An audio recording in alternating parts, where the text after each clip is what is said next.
in closed doors from September. So, of course, the situation is not easy. And so what we can ask ourselves is, what can brands and properties do in this context, but also looking forward?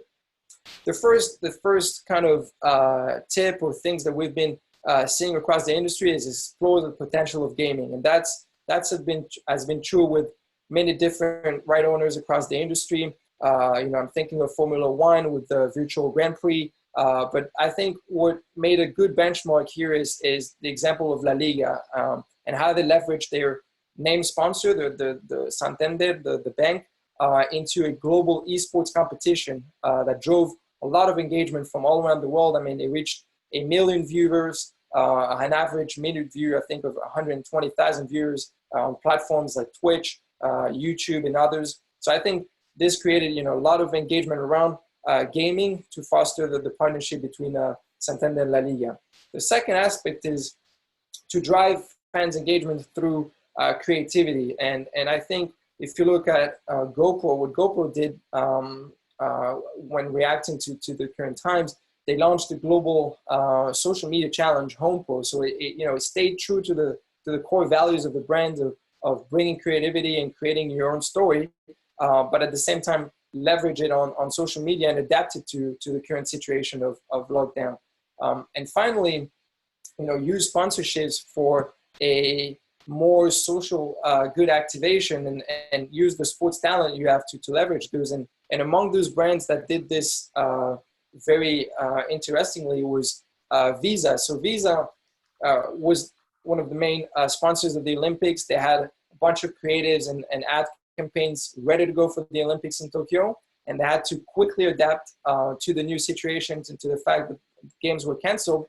But they did launch a very interesting campaign, which they call "Do You Part Like an Olympian," which actually used their network of Olympic athletes here on the picture, Kat Aletiki, the US swimmer, to foster engagement on social, but also bring positive messaging around respecting the rules of social distancing, isolation, and so on, which actually brought a very good consumer goodwill to the brand and drove a lot of good attention to the brand.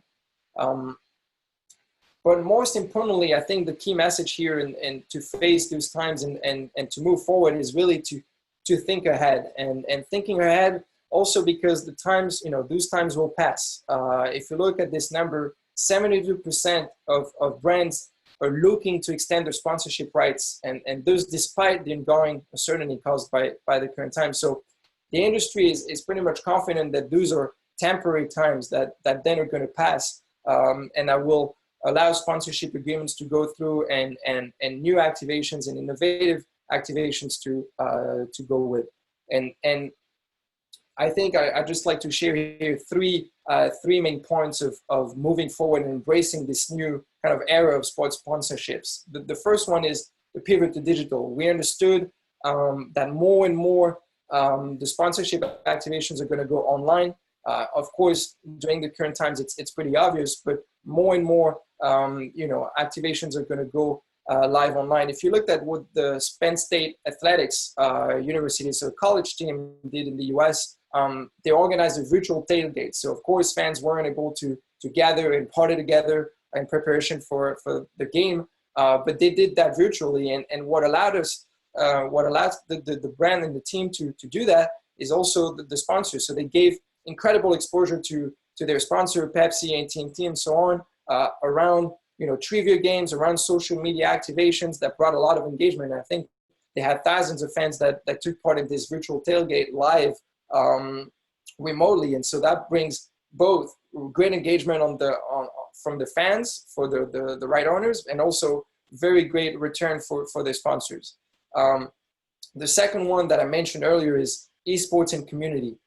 Obviously, this is a field that's going to grow exponentially over the next few years. And if you look, for example, at what Kia did last year, that was a strategic move from a traditional player in the sports sponsorship world, partnering with properties like the Australian Open.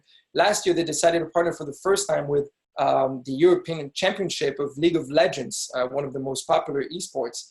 And I feel like for them and as a brand is a very strategic move to talk to younger audiences and to talk to the community that's been striving through esports, and to go speak to that audience and think of creative ways to engage it through esports. And I think this is a part of the conversation that we'll go deeper in with our speakers today, because this is really interesting what brands can do around esports and how to approach this new opportunity.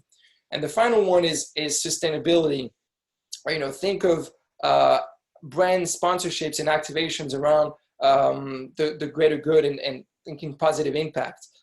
For example, Portland Trail Blazers last year launched the Live Greener Challenge, and that was a month-long challenge to onboard their fans around positive impact actions. And that shows,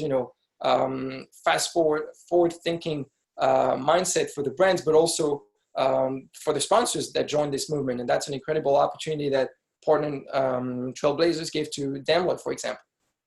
But also, while we embrace this new era of sports sponsorship, I think it's key to focus on unlocking the true value of sports sponsorships with technology. And we always speak here on those global sports tech talks about the impact that innovation and technology can have on different segments of the sports industry, but it definitely will have a key impact on the sports sponsorship side of things.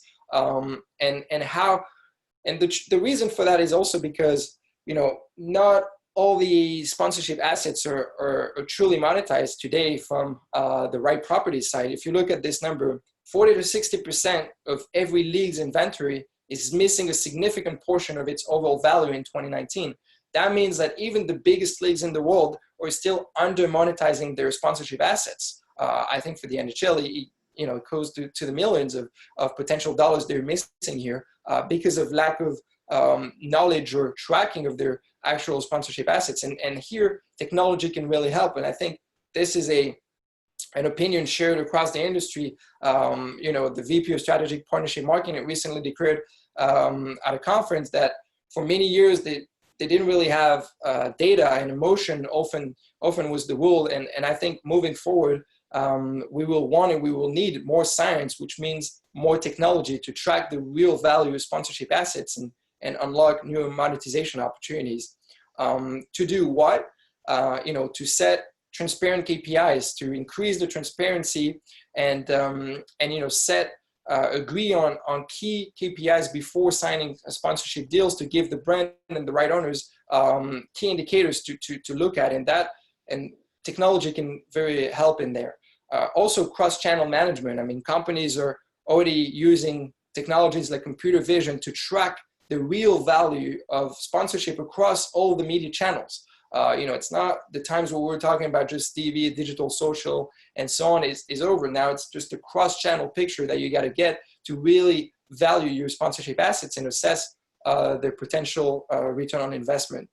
The third one is the third-party validations, to have to bring on key players that can actually assess the value of sponsorships and validate it with the right owners and the brands.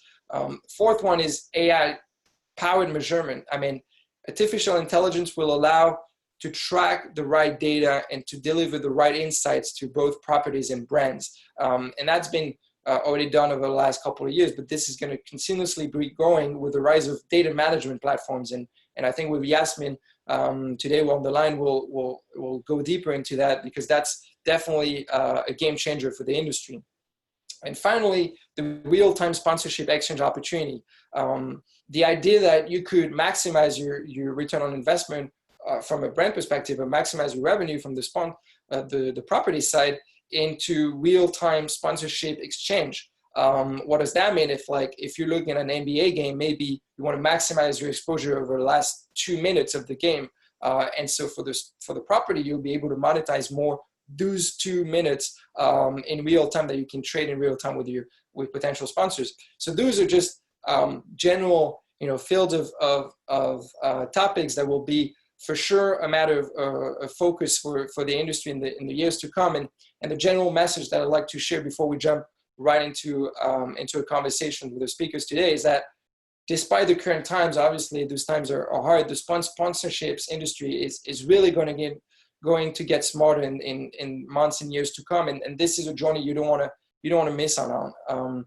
So without further ado, and I will jump right into introducing our speakers today.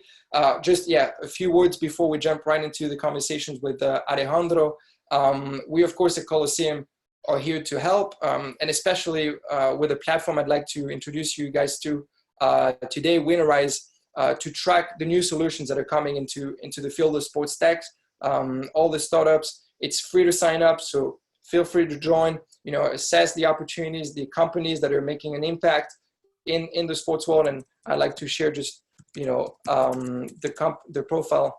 I'd like to log in. I will log in right now. Okay. The profile of Sponsor United that you can find here. Yasmin on the line, and you'll be able to find her profile on Winterize.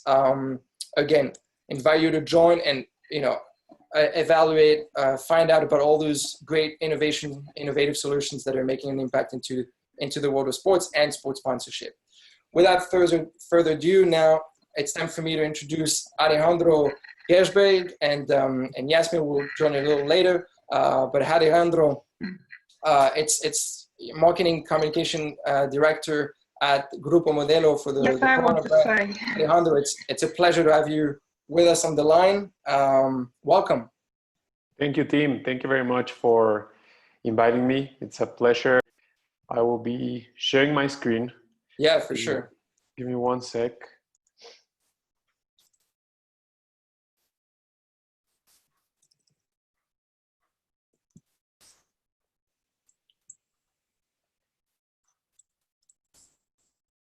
Perfect. Do you see it now? Got it. The floor is yours, Alejandro. Perfect. So I'm going to go very fast because I know that the time it's small, and I want to seize the opportunity of talking with you guys. So I'm going to super fast introduce myself. I'm Alejandro Gershberg. I'm the comms director for Corona in Mexico. I have been working in marketing for 7 years. I have had the opportunity to work with brands like Bud Light, Michelob Ultra, and Corona. I'm a soccer and NFL fan. I can show you here the room where now is my office is full of the Tampa Bay Buccaneers because I'm a huge fan, and it's all about soccer, and I have had the chance to work with these sports. Of course, something very funny is that I'm an industrial engineer. I never learned anything about marketing. It's just something that I found on my way, and I'm very passionate about it, and I had the chance to experience it. Just to give an introduction of myself, since I started, I had the opportunity to be part of sponsorships like music festivals, and of course, FIFA World Cup 2018 in Russia, the NFL, the UFC, the Surf Open League, the Mexico City Marathon. And I'm sharing this because I have seen a lot of changes, even though the times now are completely different to everything we have experienced before. I have had the chance to see the evolution of sponsorships through music festivals and through sports. And the first thing I want to share with you guys is I think this is the time to face the brutal facts. This is the end of everything as we know it. And this is good. This is the time to evolve. This is the time to move forward. If we stick to the past and we think that we're going to come back to the regular, we're going to screw our market, we're going to screw our business. This is the moment to understand that it's going to be a new normal, and we all need to make an evolution, not only as an organization, but as a whole. And there's something I want to share with you that makes me total sense when we talk about sports. Everything related to sports need to make sure that we keep the balance of the sports. And this balance of making sure that will be still a show, that will be still competition as the DNA of it, and it's going to still be business. If we don't make sure that this balance will be every time sustained, this is not going to work. And it's the responsibility of brands, athletes, organizations, media partners, clubs. It's part of everyone because we all have a role on how to evolve. The industry will need to change. The industry will need to understand what's the future of sports, what to expect from the brands, what to expect from the way we consume everything. The athletes, of course, they need to be on their highest level, working out at home, making everything different with their kids, with their family. And it's time to understand that it's like Darwin says, if you don't evolve, you will die. So this is for me very exciting in terms of the athletes, because they need to move forward, and they need to find a way to keep the momentum and keep the way they were before. In terms of brands, we need to evolve. If we still think that having logos and being present in the field, it's enough, we will definitely not be growing anymore, and we're going to be stuck to the past, and we're going to be relevant anymore. The media partners will need to understand that the fresh money that we have as brands and we have as organizations, it's not going to be the same. We need to be prioritizing the connection with the consumer, the connection with the athletes, the importance of understand these guys as heroes and not only as soccer players or NFL players, to evolve and give a message more than an amazing way to play a sport. And of course the audience, because the audience will be evolving more than anyone else. The audience will need to understand how's the new sports, how's the new sponsorships working, and be part of it, and always give these feedback, because we will need to be open. We need to be having social listening all the time, because they will be leading us to what's next. And at this moment, I want to share with you something that makes me feel very, very positive about the future. And Mandela said it so many years, and it's still as fresh as it could be, because sport has the power to change the world, and it has the power to inspire more than even than any government or anything else. And I'm sharing this because we have experienced something like this before, and this is like 4 years ago. But when we had this moment where everything was about separation and putting a wall between us and the US, we found a way to use our sponsorship to make sure that just a photo will make a difference to our country. Because just this photo, by talking with Rafa Marquez, the captain of the national team, made sure for everyone that sports unify, that sports take out all the borders, and sports are made for us to progress. And as you can see, I'm a fan of quotes. For me, one of the biggest sports player history is Wayne Gretzky. And something that he said, and we need to embrace, is all about a good hockey player plays where the puck is, and a great hockey player play where the puck is going to be. And I really want us to think about this, because we thought we were doing that. We had a sponsorship, for example, with the Surf Open League, and we made sure that we were making beach cleanups, we were protecting the paradise. At the same time, we had a tournament of surf. But this was not enough. This was a great start, but now more than ever, we will need to understand this point of make sure we will be playing where the puck is going to be.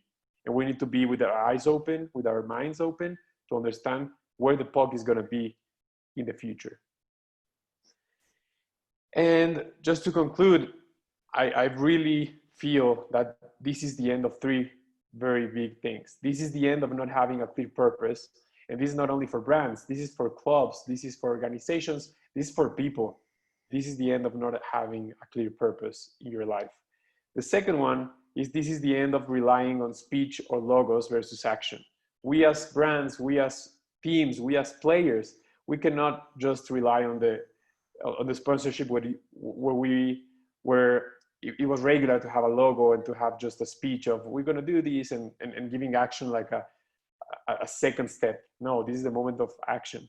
And number 3, we need to embrace that entertainment as we knew it, and we just said that soccer or every sport, it's entertainment. It needs to be entertainment. So, and it's changing. So we need to evolve. We need to understand what's going to be next. So for me, this is the end of these 3 big things.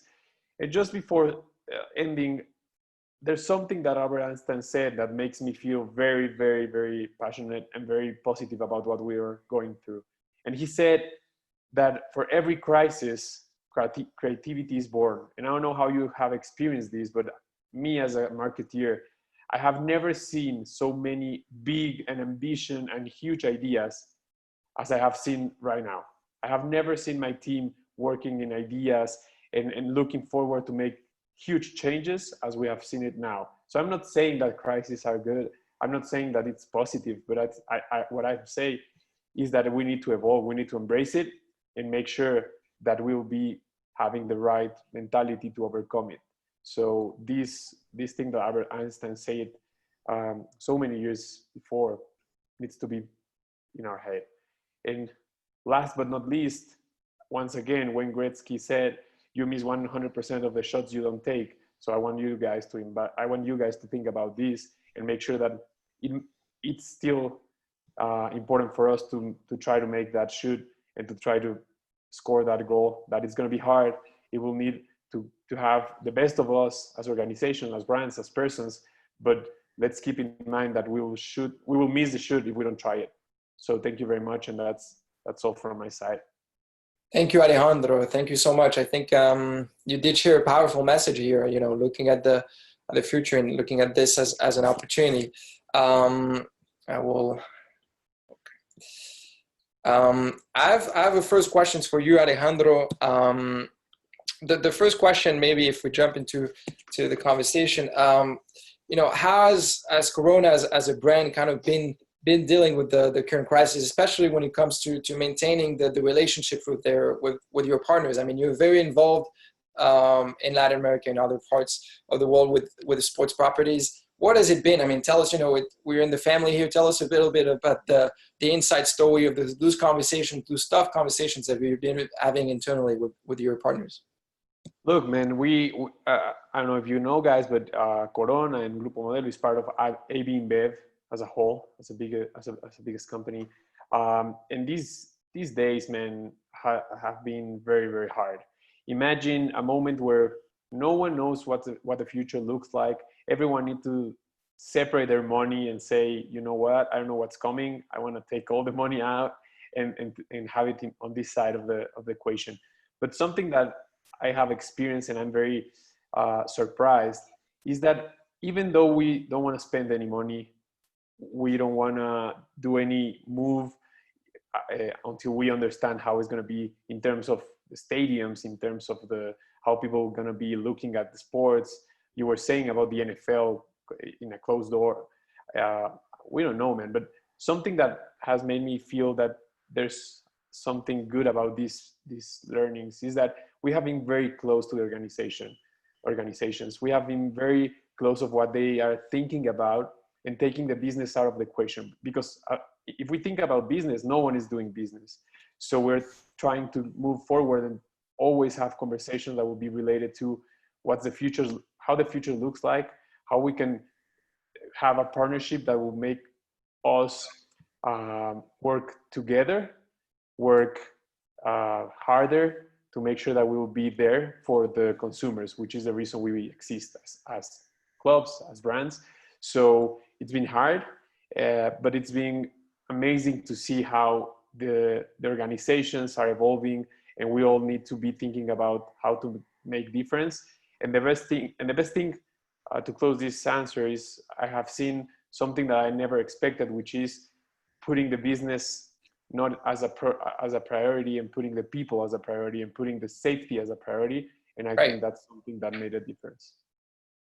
Right. I think this is, you know, as you said, sponsorship agreements are put on the hold and so on. But the most important is to keep being there for those properties that are struggling those days. Now, can you share maybe any creative activation? I mean, you have to be reactive in those times, as you said. Of course, not many make any decisive move that will be not rewarding or that will make, you know, not the right move at the right moment. But you have to be reactive and come up with some answers. Maybe can you share any creative activation that you've been doing with one of your sports properties during this time to kind of keep your audience engaged? Yeah, and I'm going to share with you, I was very excited about the date of this talk because we're launching today something that has taken out of our sleep time for my team, for the organization. And I'm going to share it with you because in 2 hours, this is coming live in Mexico. Nice. So we did something that, for me, I have never seen something even close to what I'm going to share with you guys. So we were thinking about, okay, there's people in Mexico, we have had more than 50 days without soccer. And we as Mexicans, we cannot live without soccer. So we launched something that's, we call the Clásico of la Historia, which is a game that it's made of different cuts of different games from the past. So this is a 90 minutes of the biggest game that we have in Mexico, which is Chivas versus America. It's like a Barcelona, Real Madrid, like a Boca, River Plate. And we had 30 days of editing, closing one play to another. So you're going to see in the same field 70 years of players connecting plays from a goalkeeper of the 90s with a defense of the 2012 with a forward of 2020 scoring a goal, and everything is going to be connected.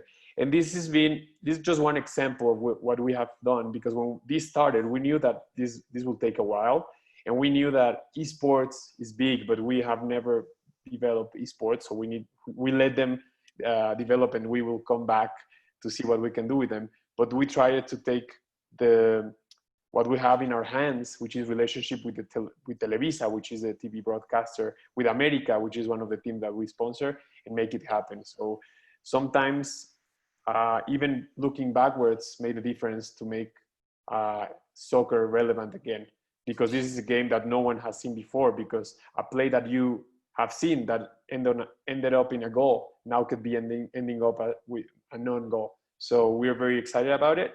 And I will be sharing with you so you can share with the team and with everyone. But this is going to be huge. And this is something that we have been working for 50 days, 30 days of editing to make it happen. Wow, that's amazing. An amazing announcement. And thank you for sharing the story. I think we're now all looking forward to seeing that in action. And roughly doing this and maybe thinking of other activation, and also thinking of the next steps. How do you see kind of the innovative solutions that are popping up everywhere, and also the impact of technology that could leverage this? Was that useful in putting this together in this example, but maybe also in what you're thinking next? How do you kind of see your relation as a brand to leverage those technologies that are coming up to do creative things that haven't been done before? Yeah, I think if we think about it, we are super lucky to be experiencing this with all the technology that we have. Imagine the opportunity that we'll have to be doing home office and staying home with Wi-Fi being the only tool we need to make sure that everything will be still live. So yeah, of course, technology will be key. Of what we have done, of course, technology made it happen, because we needed to put games that were from the 50s into the technology to make sure that they could be edited, as well as a game of the last year. So technology was completely the enabler to make this happen. But something that I'm sure about is we have never experienced the necessity of, for example, AR, augmented reality, that we will need right now, because we know that we will not be able to be in a stadium close from this date, because it's going to be hard. So imagine every time I have experienced AR, I was thinking about, man, AR will never be better than reality, never. But for the first time, I could imagine if I will not be able to see an NFL game on the stadium, and I will be having the chance by putting something on my head and make sure that I will feel that I'm on the field or I'm on the stadium, I will be thinking about it more positive. So of course, I think this is the evolution of AR. This is the evolution of technology. And I think if we embrace it and we use it in the best way we could, we're going to evolve, and we'll be in 10 years talking about this pandemic as the ignition, as ignition of something else.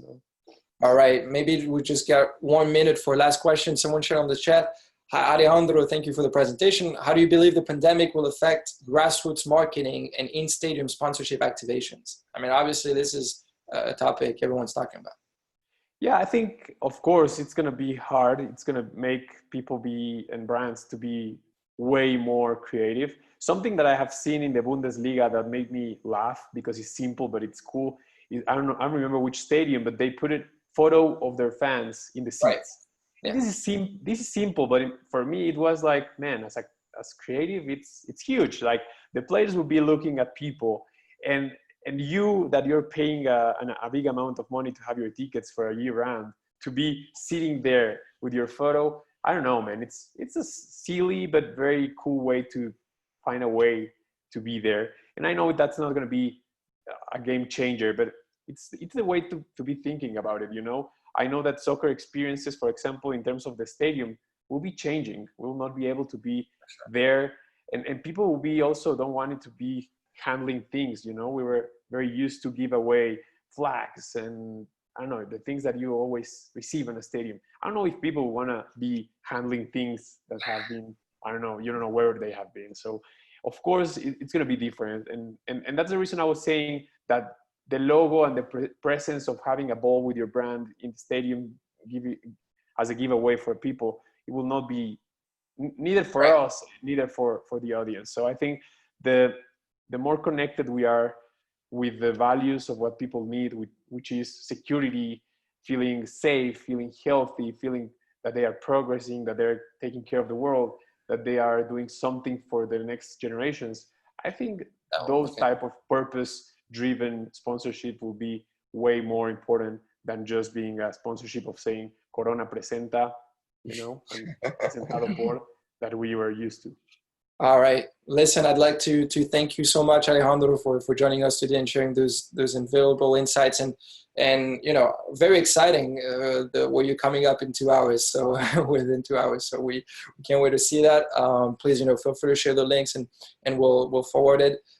Thank you so much. And please stay safe in Mexico. I know the situation over there is still a bit tricky. So please stay safe, sound, and healthy, and coming up with those creative solutions for the sponsorship activations. Thank you so much. Team. Thank you for your invitation, and I'm honored to be invited here. I've seen the names of a lot of people and where they come from, and it's like, man, it's huge. And that's one of the reasons technology are making a difference, because I don't know if we will be doing this if we're not the situation. So thank you for everyone. Feel free to contact me through Instagram, through LinkedIn. I'm happy to connect, and thank you, team, for your invitation, and stay safe, man. Thank you so much, Alejandro. Speak soon. Thank you so much. All right, and moving on to our next speaker, and it's a very big honor for us to welcome Yasmin van der Linde on the line. Just, of course, she's going to speak much more than that, but just a short snapshot of her introduction. She's the international manager at Sponsor United, and Yasmin, you know, gathers experience from all sides of the scope of the sponsorship ecosystem. So can't wait for a great conversation. Yasmin, welcome. Thank you so much. Yeah, let me also share my screen first. For sure. I am very happy to be here, and I will. I'm first of all hoping everybody is healthy and safe. And I liked how Tim, how you mentioned that these Colosseum Sport Tech Talks are like a big family, you know, and looking back from it at previous talks, I definitely agree. So it's a great initiative. Thank you for that. You know, with that family analogy, I'm not sure what kind of family member I will be. Maybe I'm the awkward uncle or like a mother figure, but let's see at the end of this talk. I will definitely keep it short, personal, and I guess the views will be kind of my own. So yeah, on a short and personal background, my name is Yasmin van der Linde. I have 3 brothers. They used to put me in the goal and kick soccer balls at me. So I kind of have a great passion. I share that with Alejandro, I guess. My team is NAC Breda. I'm the proud chairman of the Rob Penders fan club. A great defender. You should definitely look into him. Obviously, you cannot not name Dennis Bergkamp coming from the Netherlands. You know, I love the sign in Emirates Stadium that says, "Why fly if you can walk over water, Bergkamp?" So, no, big passion for football, soccer for sure. I moved to Houston 2 years ago with my family. So now I'm definitely cheering for the Rockets, the Astros, the Texans, and the Houston Dynamo, and the Dash, the women's team. So on a more professional background, I guess, yes, Tim mentioned, I do kind of have the whole scope now of working both at the brand side and the agency as well as at the team. Starting at ING, really early stage of my career, I was working together with the event activation and client services team on the activation of the ING Marathon. but also on the Formula One, the sponsorship they had with Renault at the time. I did my master's in London. I completed it. I came back to the Netherlands, and I started working for an agency called Triple Double, mainly working with brands, really using sports to help them activate their sponsorships. So a lot of exposure to football clients like Nivea, and also working a lot together with UEFA on women's football and development of the marketing of the women's game. So yeah, with that exposure, I guess Ajax kind of realized I was out there and living in Amsterdam. They called me saying, well, I know you're a big sports fan. Won't you want to come work with us? I guess that opportunity doesn't, arise a lot of times. So I jumped on that wagon. I was very lucky to start working on a few international deals. So mainly Asian sponsors attracting to Ajax, helping them to build more awareness in Europe, really. But also with Mercedes, and the big project that I worked on together with Edwin van der Sar, for instance, and the commercial director, was actually securing the main sponsorship deal with Ziggo, which is a telecom provider. Yeah, and I guess one thing these three companies really have in common, and a lot of the decisions that were made was, there were obviously great business cases, but it was a lot of guesswork, really, like a lot of finger in the air kind of work. Yeah, and because I guess that's where Sponsor United comes in. I mean, sponsorship really is an area of sports and entertainment where there isn't a lot of technology involved in terms of decision making and knowing, the true currency of digital engagement. I mean, like I said, those decisions were very emotional, but not really data driven. So again, that brings me to Sponsor United. I moved to the US 2 years ago, and I wanted to learn more about the business of sports in the US. Stumbled upon Sponsor United. And basically what we do is we are building essentially a technology platform that connects the buyers and sellers of sponsorships, partnerships, all in one place. Since the launch in March 2018, we have been adopted by major, minor, esports, motorsports, international properties, agencies, and brands.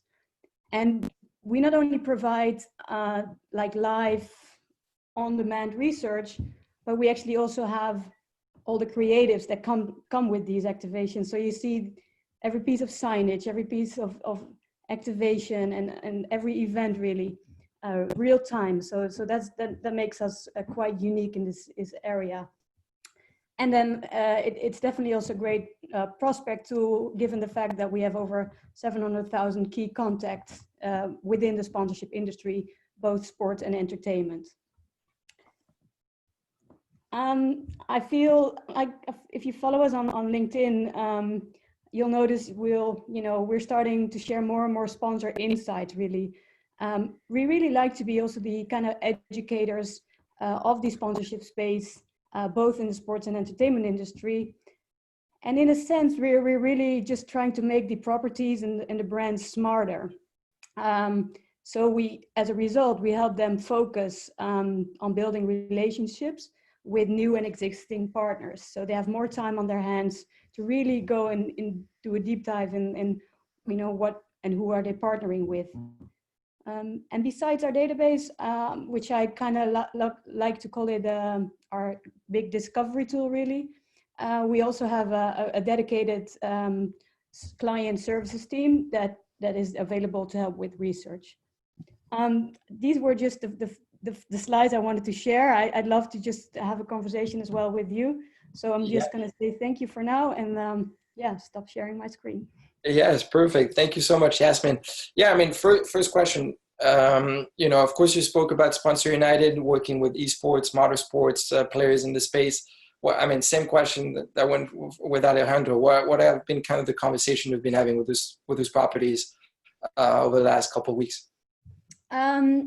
Well, of course, I guess really we all started to make sure everybody was, safe and healthy for sure. I guess the main thing and that people do now, and I see more, is of course people have now more time on their hands ever to do research. And yeah, that's where Response United comes into place, obviously, which I guess a general theme we're seeing is that the diversity of our partnerships is continuing to expand. So it's not just adopted by sports properties, but also, like I said, entertainment on the brand side. I mean, on the operations side, we were a remote company anyways, and we have been from the beginning. So, that didn't have to change. I heard the CEO of Microsoft say like 2 years worth of digital transformation happened in 2 months now. Well, at least for us, we were kind of good on that end. We had everything and everyone in place. So yeah, really going back to that, safety is healthy first, but dealing with definitely on the good side, dealing with more For sure. clients' requests. Request that. Well, that's good to hear, in these times. And I'd like to explore with you one of the points I mentioned in the introduction, and also that Alejandro mentioned. I mean, around esports, what's kind of your perspective around this space? Because a lot of brands and a lot of players, are trying to tap into this world, and especially for brands, it's kind of hard sometimes to say, okay, what is there for me? How do I calculate my return on investment around esports? What's your perspective you take from the research, the data you have? Right. I guess the first thing I want to say, I am a big fan. I love watching it, especially FIFA. I'm definitely not an expert on esports, but obviously esports are attracting bigger audiences, now more than ever. Like you mentioned, Formula One, for instance, the traditional sports are being more proactive in driving like new esports content.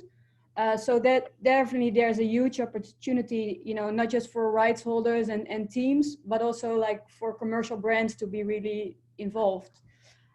What I really like, I think it's unique, is that the fans first approach in esports, like the community approach. I really admire that. I think the fact that a team recently launched a jersey and then there was a lot of resistance from their audience, from their fans. They actually went back and changed the logos on the shirts. I mean, that shows me that they truly care about their community. And I think that can only be a good thing for brands and sponsorships. But yeah, overall, it's a great and innovative environment to be in, and provides a great brand fit for a lot of brands. I do agree with Alejandro, like if you haven't dipped your toe in it yet, or you're not going to make a new radical decision going into esports. I mean, as a brand, you have your strategy in place, but obviously that it's a long-term versus a short-term approach, I guess, that needs to be taken into account. Right.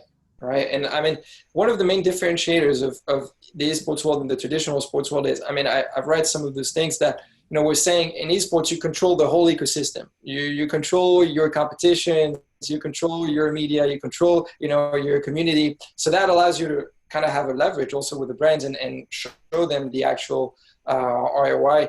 And moving forward to kind of as a transition to the next question, say technology. I mean, you're building a research and data management platform for the sponsorship industry. Where do you see the key technology game changers that will allow the sponsors, that will allow the commercial brands, their properties to really optimize this and track their assets better? Yeah, that's a great question. And I always like to think technology from a perspective like, will they miss me when I'm gone, right? Are you as a technology brand truly adding value to a team or a league? And a lot of the times, like being really relevant in that space will be a key differentiator in creating like a higher return on investment. I mean, there will be more rumor about the brand, so there will be more engagement and more so-called social listening, I guess, that we already heard from Alejandro, more opportunities. So really seeing what are the topics that drive the people, and then build your content and activation around it. I mean, at the end of the day, brands want to find new audiences and target groups, target different groups, I guess, which needs to be really genuine. So I feel that technology does need to have that added value to bring to the table. But there's so much going on that it's such an interesting a wonderful world to be in. Oh, for sure, for sure. Yeah, I'll take a question from the chat from Zakari. He asked, "How have teams worked to maintain or increase sports sponsor engagement without playing games?" I mean, it's true. We've shared some of the stories, and Alejandro also shared. From your portfolio of clients, have you seen something like really creative that you'd like to share with the audience? I mean, what I really like is, I guess, the very true, meaningful, community-driven initiatives where they are making their assets available to local smaller business companies, for instance, or where they actually, where you see also where the brands and the properties are really working together more than ever in a partnership to share the common like ground and common goals. For instance, Coca-Cola and the Red Cross, they are now using their partnerships they have with teams so they can use the stadiums, for instance, to do the blood drive. I feel those kind of initiatives definitely stand out to me. And that's where you see the partnerships are coming really to life, really, yeah. That's awesome. I mean, I feel like it's kind of a good way to wrap up because you end on the same point as Alejandro, you know, purpose-driven actions, activations. And I mean, it's true, the current times we're all kind of driven to that, but I think this is definitely going to be a trend in the future. So let's wrap it up with that very hard question, but very humble answer. Oh, in one liner, what would you say that the future sponsorship is going to be like? Because that was the title of a conversation. Wow. I mean, overall, and I hope, you know, to believe that we all, you know, go back to a certain normal, you know, having worked with the team, the brand, the agency, sports properties and brands with the best personal relationships are likely to build like more long-lasting professional partnerships, which, you know, no less transactional. I guess that's a recurring theme I wanted just to bring up because I feel that's sometimes overlooked. And I mean, on the technology side, of course, digital signage in general, although we might say it's not just a logo you see anymore, adapting to new technologies in that digital advertising industry, you know, sponsors will be able to reach a more targeted group, for instance, via like digital signage, social signage, programmatic digital led placements. So yeah, those kind of real main developments in technology. And I guess the third one I mentioned before, you know, just taking really the guesswork out of the sports sponsorship market, so that marketeers are being able to use more of the accurate data, so they have like real-time access to forecast you know, what is really their true return on investment of the partnership. Amazing. Data-driven sponsorship is the end. Purpose-driven, data-driven. That I think, or you know, summarizes. Hey, listen, I'd like to thank you very much, Jasmine, for jumping today and share your incredible insights with us. Really, thank you for joining. Stay safe in Houston. I know the situation is evolving. You know, every day we learn new things about this thing. So, you know, thank you very much, and stay safe with the family. And again, I'd like to thank Alejandro, of course, for jumping, and everyone here on the line on Facebook, and then we'll also push the replay of this talk on our website. Feel free to share it. We will see you next Thursday, June 11th, same place, same time. You know, always sharing good insights about what makes the present, but also the future of the sports and sports technology industry. So thank you everyone for joining, and you know, stay safe and visit us, colossumsport.com for more. Thank you, Jasmine and Alejandro. Bye-bye. Bye. Thank you very much.